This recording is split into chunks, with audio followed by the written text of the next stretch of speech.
Hey, y'all, Shannon here with Be So Grow. And last night we had our annual kickoff to goal setting. This is something I've been leading for years. And a question came up this year that was unique to the circumstances we've lived through for the last 2 years, which is, how do I even get started with who I am and where I'm going when I just feel like I'm in such a funk? And a lot of that was brought about because of the pandemic. A lot of people have moved or are living in isolation and or both. I had some new mothers on the call. I had people who had moved away from family or away from friends. In my circumstance, I moved toward family, but away from the chosen family we had established in Indianapolis. So there was definitely this feeling of like being stuck, being in a funk, and that's absolutely understandable. And while I think it's probably something I'm going to hear a lot more of this year, I know that this is something that it happens for people all the time. So I've got 6 ways to get yourself out of a funk and start living your purpose for you today. And the first one is get into your body. So one of the homework assignments I will always give for goal setting is to observe your body. This is your most sacred science experiment. And this thing has so much information in it. And usually we treat our bodies kind of like our alarm clock, and we try to snooze and like quell all of its shit, I'm not a poster child for great skin, honestly, because I eat a lot of cheese. And so what do? I just numb the fact that I'm breaking out because I ate like 9 blocks of cheese, right? So instead of that, let your body talk to you. Get into your body, listen to your body, observe your body. That can look like journaling about how your body feels. That can look like, actually getting into a movement practice that makes you feel good and gives you feedback on how your body is doing.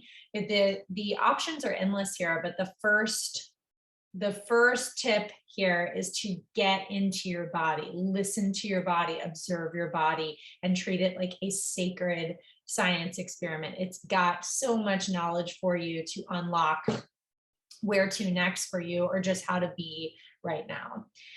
The second thing is get out in nature. And that might be going for a walk in nature. That might be establishing a daily natural ritual. So even if you live in a cold climate, challenging yourself to get out in nature. And I layer onto that, grow something.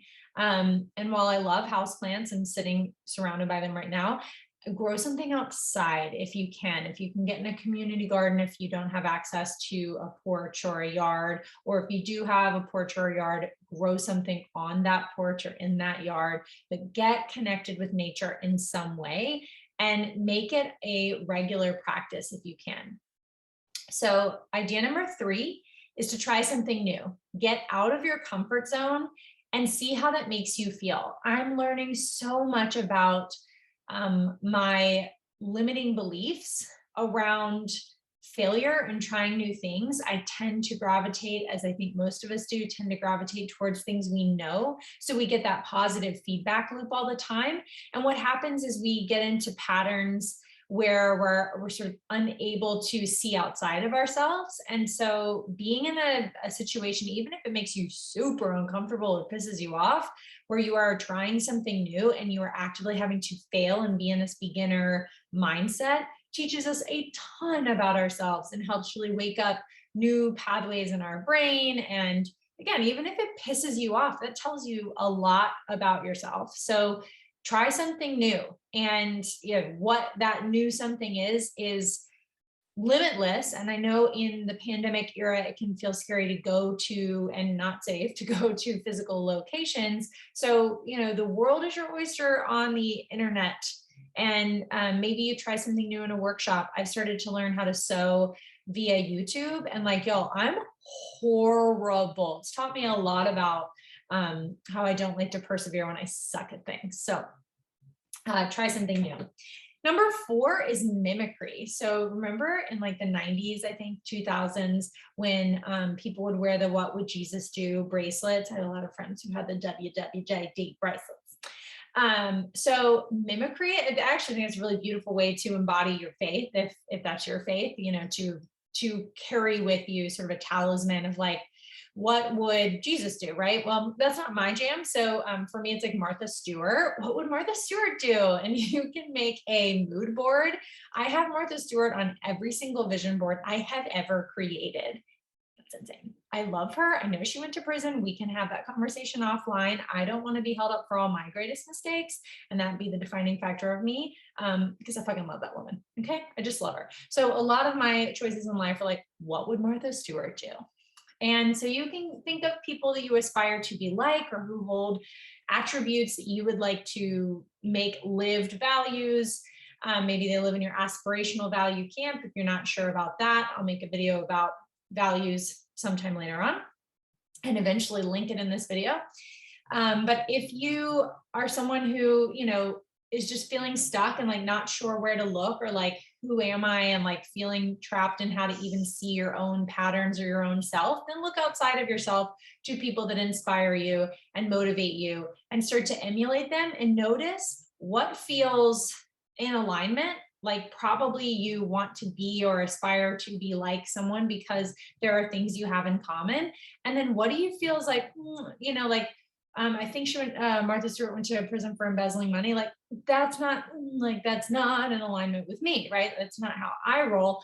But a lot of her other ways of being do align with me. So, and I don't know why she went to prison, so I should probably look into that. But, start to emulate these people that you feel motivated by, inspired by, and then see like where you feel in and out of alignment with them. Learn something new. So this is different than trying something new. I'm talking about like touching things, like physically going out and doing something. Learning something new is taking a course, maybe like through master class or something, or reading a book, but just putting your mind to a new activity and making it maybe more of a cerebral thing, and just seeing what opens up for you there, what challenges you there, and why. Like, what are your reactions to those things? Does that light your fire? Does that piss you off? What pisses us off can sometimes be the greatest mechanism for healing, greatest mechanism for awakening. So don't be afraid of things that bother you and piss you off. It's actually how I coach people to set goals.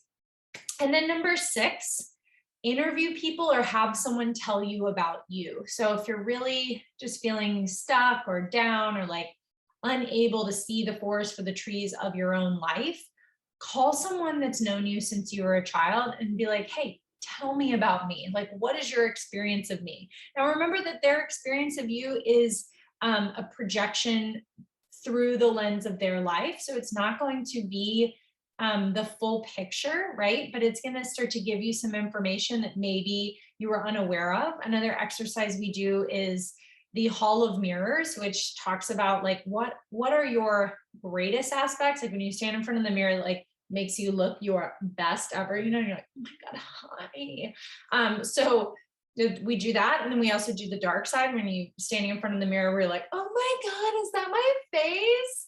And you write out all the things that maybe aren't your best qualities, or the things that show up like when you're your worst self. And sometimes we may need that reflected back to us. And again, take it with a grain of salt, but interviewing people that know you. Another way to have someone tell you about you is to get a reading of some sort. So maybe you do Strength Finders. I really like that book. Maybe you do an Enneagram. Maybe you try an astrology reading. Maybe you go to get your physical. Just go to a doctor and be like, tell me about my blood pressure. Tell me about my this and that. Get that data if that's more interesting to you. Do 23andMe. Like, whatever it is, like have somebody else or an entity tell you a little bit about yourself to help sort of, shake up the algorithm of like, who am I? Well, these are parts of you that are true to someone or a system of data or whatever. So those are my 6 suggestions, tips for getting out of a funk. These can be great too if you've just gone through a breakup. and you're like, I don't know how to be on my own, or I don't know who I am without this person, or maybe not a romantic relationship, maybe someone has passed and you're trying to move through like, who is the next version of me without this person physically here. So, or pet or what have you. So yeah, here are my 6 tips for getting out of a funk. Let me know what you try and how that goes for you, and I'll see you later.